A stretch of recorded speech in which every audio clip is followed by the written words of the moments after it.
Please tell everyone a little bit about yourself, where you come from, and also what you're going to be talking with us about today. Thank you. Okay.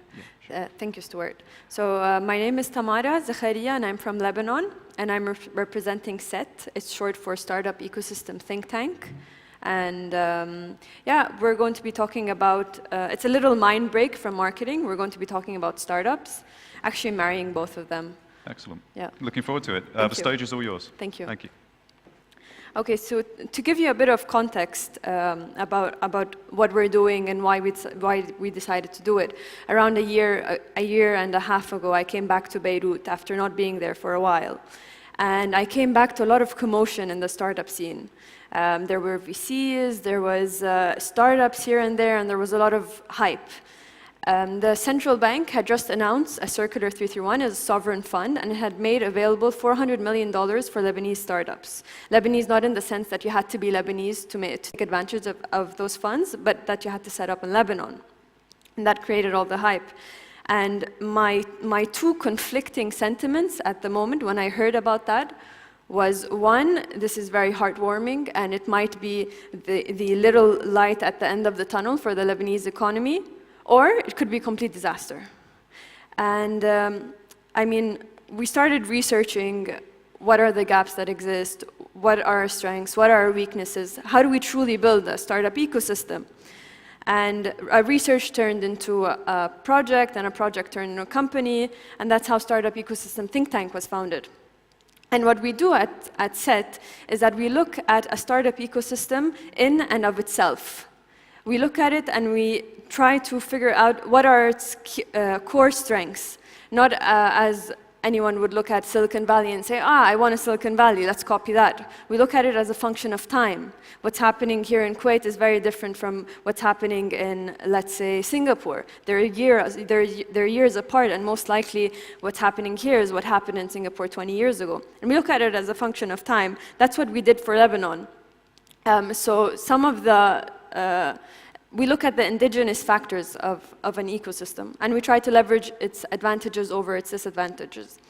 And what's happened is that SETT has turned into a company that does that through research. We're data-driven. We look at the hardcore numbers, and we produce reports as to how do we move forward? What are the best practices that have been done for other ecosystems around the world, and how can we contextualize those into our own ecosystem to make sure that we don't waste sovereign funds, such as the Circular 331 and such as the Kuwait SME Fund. Okay. And what we're currently working on is a roadmap for the Lebanese ecosystem. I mean, what we're doing is that, again, we're looking at what's happening today and where we can be in 5 and 10 and 15 years. And how to best do that? Through looking at best practices from all over the world, importing that wisdom, and making sure that we take the necessary steps to get where we need to be. Bringing this into context, what we've learned from our research about ecosystems is that they're built on several pillars. There's the knowledge resources, human resources, culture, governance. I mean, there's many pillars to an ecosystem. And how we started out a couple of years ago, before the Circular 331 even existed, was that the red parts are usually the parts that are not fortified enough, that we need to strengthen in order to move forward as an ecosystem. After the Circular 331, we see that some of the areas that were red before have turned blue, that they've been strengthened. But there are still some areas that need time, they need effort, they need investment. One being knowledge resources.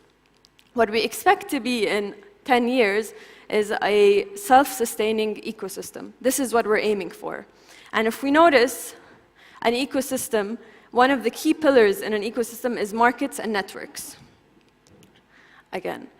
Markets. What is markets? Markets is the pool of people you interact with, your product and your service. Who do you sell it to? Who are your clients? Who are your partners? This is what we mean by markets. And what we've noticed is that there's a very strong vertical in the Arab world. And it's a very strong vertical for startups, and it's a very, very large opportunity for startups. 6% of internet users are Arabic speakers. Only 3% of the content online is Arabic. The gap is huge, and it's only expected to increase because the rate of which the Arabic users are going online is much quicker than the rate of the Arabic content that's increasing online.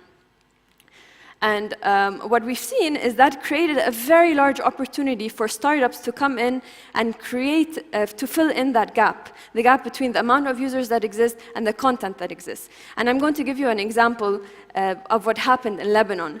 Diwani is a startup in Lebanon that was founded a couple of years ago, and they focus on Arabic content that is catered to women in the Arab world. Most of their content is about fashion, is about mostly fashion. And what happened last year is a French company came in and bought Diwani. They exited almost a year ago. And it was purely Arabic content. So a French company came in and used their content and what they've done to access the Arab world, because they need content to access the Arab world. And this is what happened. Another very good example is Shahia. Shahia is an online platform whereby women share recipes. You can share Arabic recipes online. And what happened is that a Japanese company, imagine, a Japanese company came in and bought Shahia. I think three years after their founding, they were bought for a bit more than $14 million. And the initial investment was something like 500,000, wasn't even more. And I mean, you can see the opportunity for startups to come in and found a venture that tackles that problem. And yeah, I mean, what we're trying to promote is that the opportunity exists, and the gap is very, very evident. And you can either promote it through entrepreneurship. I mean, you can play, you should play, now that the resources are available in ecosystems such as Kuwait. The Kuwait SME Fund has allowed people to play, has de-risked their investment in their own ventures. So that's one. And you can also allow your own employees to play. Let's say you're a very large advertising company, the Urban Ad, JWT, the large advertising companies. The only way they can move forward and innovate at the rate they need to innovate at is through entrepreneurship. And we have a very good example here among us. I don't know if you're still here, Abdurrahman from Waveline. I don't think he's here. What they managed to do, they created the most popular app in the Arab world. It's called Nabd. Do you guys know the app Nabd? It brings together all the different Arabic content sources into one app. It's the most popular app in the Arab world. And it was a direct result of a company allowing its employees to play, to actually trust them to innovate. And we had a very interesting conversation yesterday. And it was, yeah, for sure, we give them time, we give them resources, and they're allowed to play. And they've managed to create 3 shoot-offs from a regular media firm. And it's crazy because they managed to create the most popular app in the Arab world. So I'd like to leave you with, there's a huge opportunity. The resources are there, be it in Kuwait, be it in Lebanon, be it in Dubai and Egypt. Everyone is looking towards the Arab world. The market is huge. There's a very, very, very obvious gap. All we need to do is allow ourselves to play and allow our employees to play.